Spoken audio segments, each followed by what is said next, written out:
بسم اللہ الرحمن الرحیم۔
وقاتلوهم حتى لا تكون فتنة ويكون الدين كله لله فإن انتهوا فإن الله بما يعملون بصير.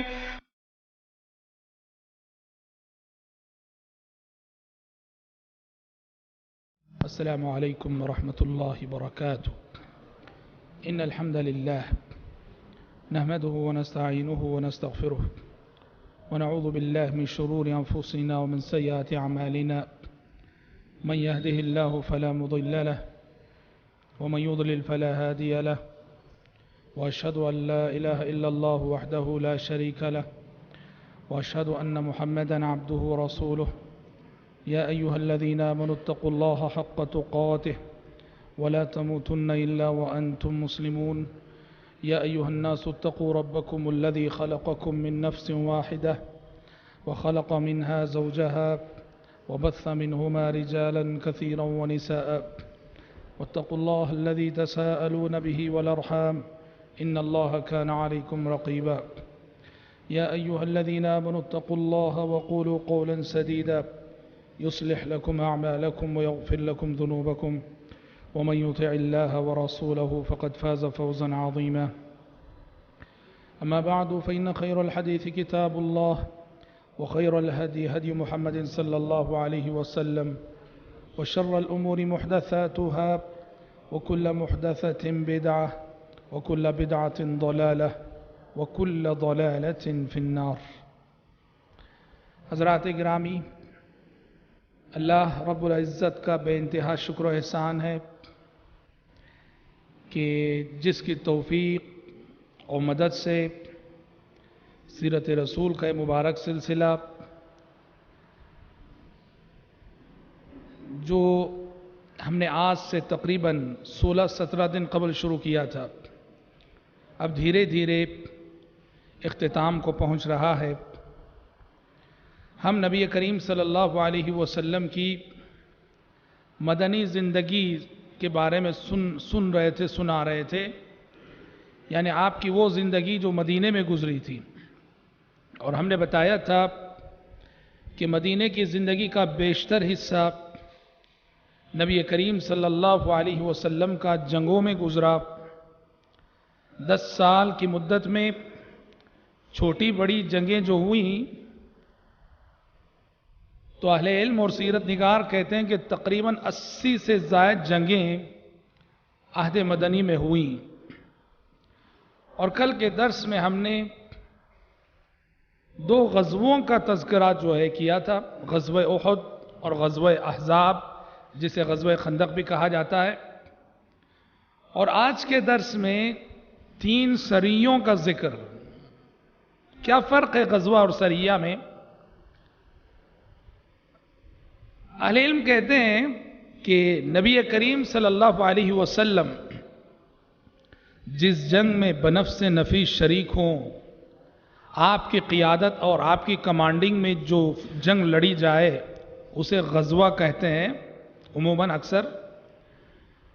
اور کبھی کبھی ایسا ہوتا تھا کہ نبی کریم صلی اللہ علیہ وسلم خود شریک نہیں ہوتے تھے، بلکہ آپ صلی اللہ علیہ وسلم